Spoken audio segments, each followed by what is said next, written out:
કે આપણું પેટ કઈ રીતે કામ કરે છે, આપણને ભૂખ કઈ રીતે લાગે છે. આ વસ્તુ આપણે સમજીશું એક સિમ્પલ સ્ટોરીથી. એમ સમજો કે 5 ફ્રેન્ડ્સ છે જે હોટલમાં ખાવા જાય છે. એ 5 ફ્રેન્ડ કોણ છે? તો આપણું પેટ, લીવર, આંતરડું, પેન્ક્રિયાઝ અને પેટની ચરબી. હોટલમાં જઈને આ 5 ફ્રેન્ડ ઓર્ડર આપે છે. ઓર્ડર કોને આપશે? વેટરને.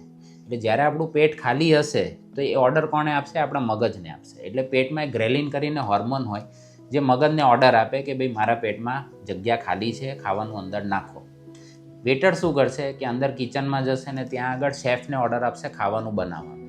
એટલે જેવું આપણા મગજમાં એક સિગ્નલ પહોંચે છે તો આપણું મગજ શું કરે? ધારો કે આપણે લિવિંગ રૂમમાં બેઠા છે તો આપણે કિચનમાં જઈશું, મમ્મીને કહીશું કે ખાવાનું આપો.